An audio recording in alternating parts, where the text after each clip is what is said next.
Hello, and you're back with Allisops. We are now in February 2017, and I hope your 2017 has gotten up on the right foot for you. We're happy to show you what we found this week at a couple of estate sales, plus a few bits and pieces from thrift stores. We are in North America, in Montreal, and it's not garage sale season here. But we've been picking up stuff. It's been fun. We keep finding new different things and just beautiful things to have passed through our hands and enjoy for a while and be able to bring it to others. So we are really happy to show you what comes next.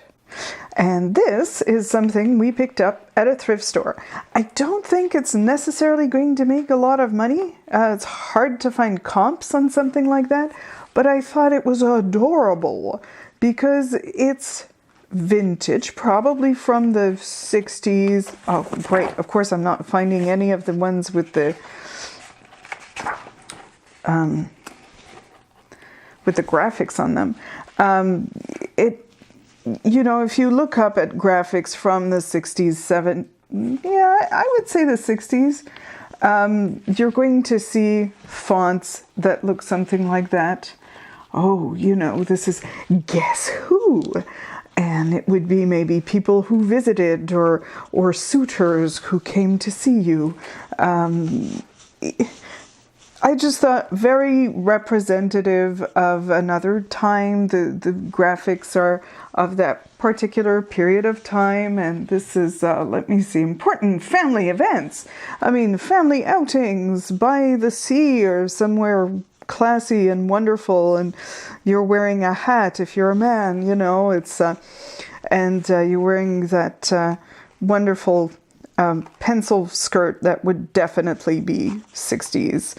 Late 50s, you know, you think of Barbies in those days and that kind of fashion. And so I just thought it was very delightful. You have all kinds of graphics to represent these little moments in your life. This almost looks like Peanuts or Dennis the Menace or something like that. So I love the idea that someone can craft with them, can use it still as a photo album. And I picked it up for not much. I think oh, well, there you go. Yes, I picked it up for way too much, and I wouldn't have usually spent that in this kind of thing, but I thought this one is very, very particular. So it'll either give me a good amount of money back or, you know, maybe $6, but just didn't want to leave it behind. I think it's a lovely thing. So before I go any further, I will show you what we got today at an estate sale. I paid $22 for everything I'm about to show you. The contents of this case, the case itself, these little elves, this and that. So this is a pepper grinder. It seems to be silver plate, and on the bottom it says made in England. So I just thought it was a good quality thing. Sometimes pepper grinders do very well. They're still very useful and kind of classy. You know, they're that extra touch. So people do go for pepper grinders. It depends what you've got, what mark, what they're made of. So I'm hopeful that, you know, at least I'll get maybe 15, maybe more for that. We will see. I haven't seen any comparables.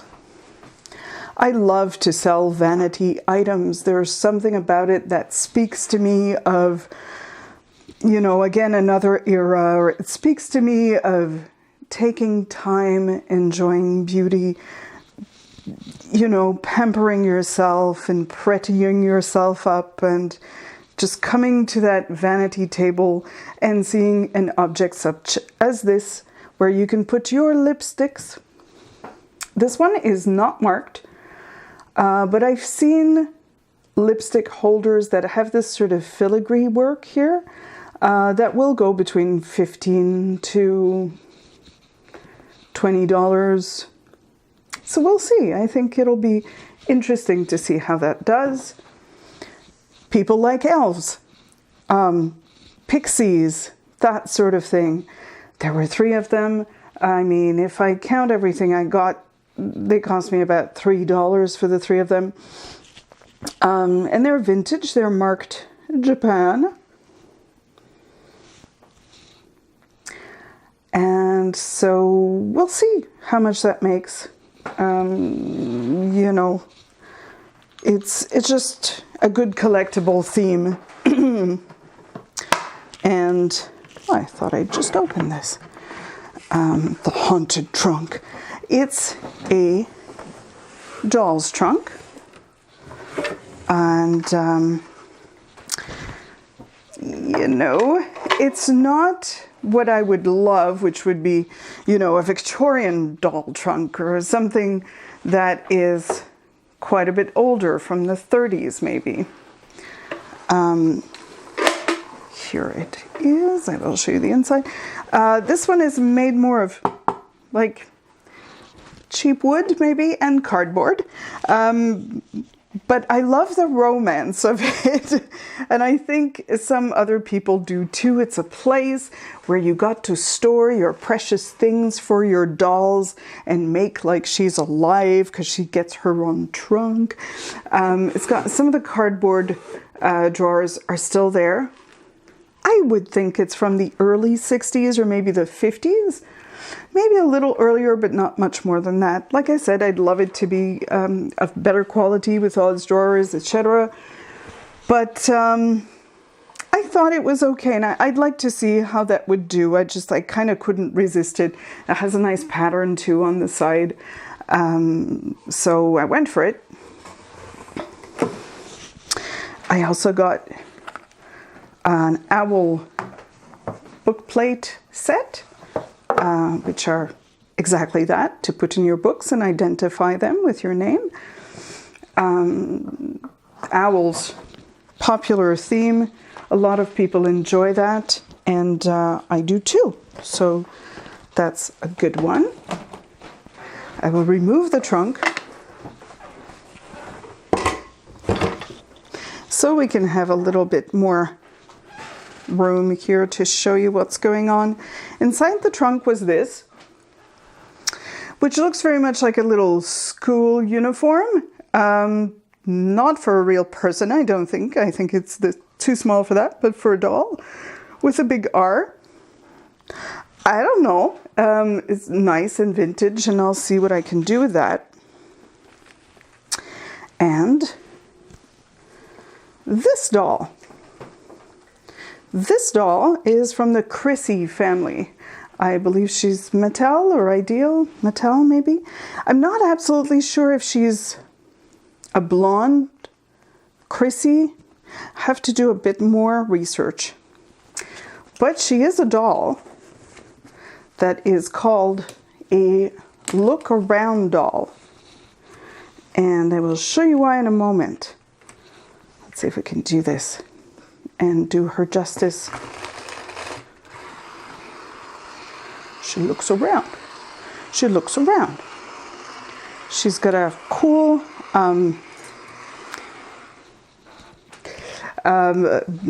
coat on, and she's very 60s, you know, very mod with the psychedelic colors, and she has growing hair too. I'm sure you pull that out and then you can pull it back in. I will have to see how much she goes for, because that type of doll from that Chrissy family, it kind of is up and down a little bit. It depends on a lot of things, such as, you know, maybe some styles of that doll were not made as much. So I will see, and it depends if it comes with the original box and all sorts of things, but this one doesn't. But it's so cool, it moves. This was in the case as well. It's a little baby's bonnet that looks like it was handmade. And this as well. I may lot these up together. This says Kai's inside.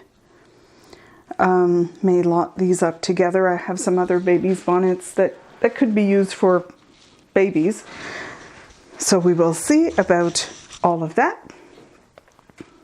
I might as well move on now to the electronics section for today.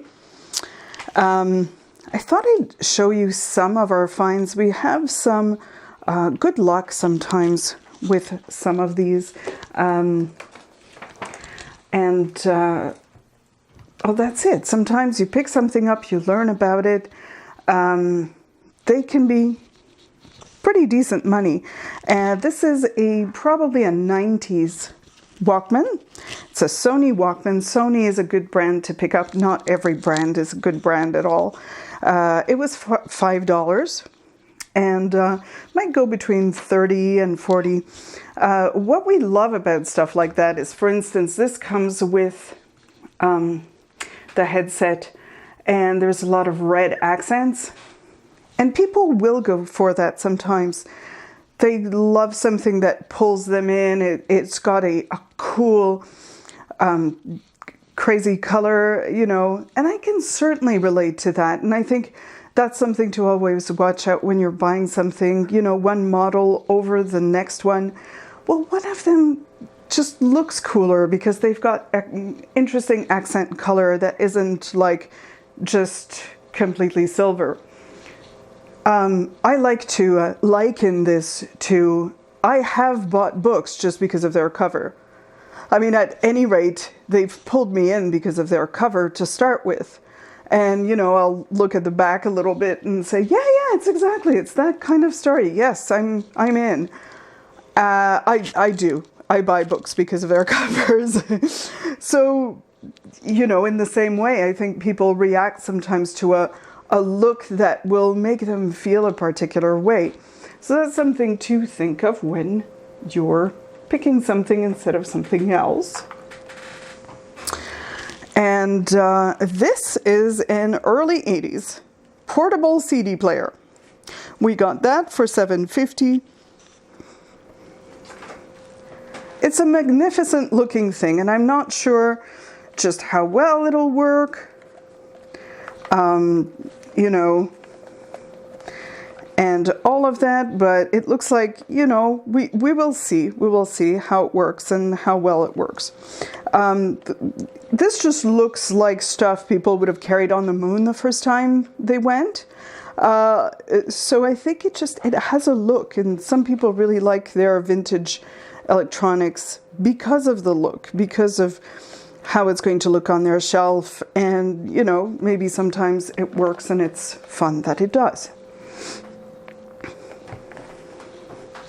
Same thing with this walkie-talkie, which is from the 70s, most probably, and is awesome. I look at this and I think of shows like Wonder Woman when I was a kid, and, you know, I could just see the people who'd have been like, Wonder Woman, are you there? Can you find the blueprints? And so it's fun. It fires up your imagination. Sometimes you like to have those things around. This one comes with its case. Sometimes you like to have those things around just for that picking this up and dreaming the dream and thinking of the stories, you know. And I love that people are out there doing this. I know they are, because I know I am. And that was $7.50, and hopefully it will be like maybe 30 or 40. We will see. It's something to try, something you don't come across all the time. Gonna set this aside here. Move a couple things over. Oh, I want to show you something that will make a little noise. We went to an estate sale where there had been a dentist's office, and this is one of the things I found. I like this again because it really speaks of a particular feel. It's got that brushed aluminum look. It could really be a decorative thing. I love the lids. I thought it was cool they were there. It's a shame there isn't the last one, but still it's cool that they're in a stand. We will need to clean those up, obviously, and see what happens. I paid $4 for that whole thing, so I think there's a bit of a profit in it, and someone will want to decorate with this and say, oh, this is kind of sleek and professional looking and chemistry and Sherlock Holmes, although Sherlock Holmes is a Victorian character, but you know what I'm saying? It's got that chemists and mad professor thing. If you want that for your office or your crafts corner, or, you know, I think it's again about imagination and romance.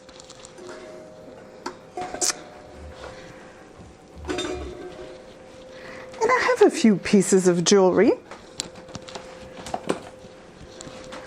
I will show you from my glitter pile. Picked up for $1 each an enamel cuff bracelet,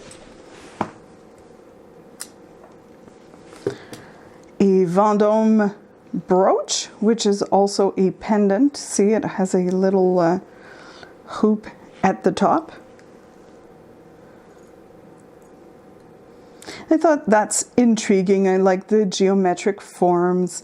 Obviously, this is all contemporary. It's all, you know, could be from the 90s or the 2000s, but, you know, it's not old. But just a really fun design, I thought, and you can wear it as a brooch or a pendant.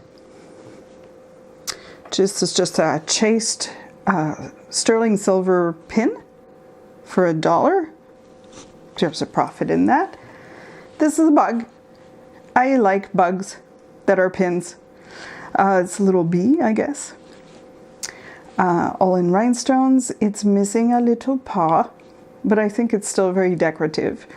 So I'm guessing for things like that, you know, I got it for $1. I might put it up, you know, could get $12, $15. Might go in a lot with some other rhinestone pins, or I might keep it. This is a big lion. He is in rhinestones and gold tone and has some scratches there. We'll see what happens with that. And finally, what I really love picking up is something like this, which is a 60s Aurora Borealis brooch. Aurora Borealis, sorry, rhinestones in beautiful tints of green and blue and pink and violet. This isn't signed, this one, but you know, I thought this is lovely, and would love to sell something like that for about $15. It all depends on the day, but you know, I might put it up with another brooch as well and see what I can get for it. But definitely from the 60s, when rhinestones and AB were really in style. We also picked up today this eau de toilette for men, which is again David Beckham Instinct Ice, and this will go for maybe between $30 to $40. We picked it up for $7 at an estate sale. And I thought that just before we go today, I would read you an excerpt from something that I penned, because I love to write, and I love to write about objects and the moods and that imagination that is fired up from these objects. Just sometimes observations, you know, just comments I'll make to myself, a perspective I'll get on something, especially if it has to do with stuff, with objects, vintage things or beautiful things that are around us. Sometimes I just love to put down these thoughts and thought I would share them with you. So I thought I can just read you a little excerpt from something I wrote down. And if you're interested, there is a little bit more to this story. on a website that we have dedicated to things I write, fiction and nonfiction. So I wrote, once in a while, we are afforded a moment of clarity in our day. It can be intimidating, this concept of clarity, something which challenges us to live up to expectations. Clarity, the truth revealed. But what will we find? But what if it wasn't always to shed light on things still to do in that innumerable list of the actions to be ticked off and completed? What if it showed us blessings we already have, choices we have already made? And if you'd like to know some more about this and read some more about it, on my website at words.incandescence.com, we'll link it below, so you can just go and click and go there. But that's words, WORDSINCANDESCENCE.com. And that's just a sample from things that I love to write about. Mostly about objects and people and time. And hopefully I'll see you there. Leave a comment. I hope you have a fun time browsing through it and read some of my thoughts and maybe find some of your own. And maybe your imagination will be fired up by some of what's in there. So I hope your picking is going well. And we'll have more to show as usual very soon. So have a great time, everybody.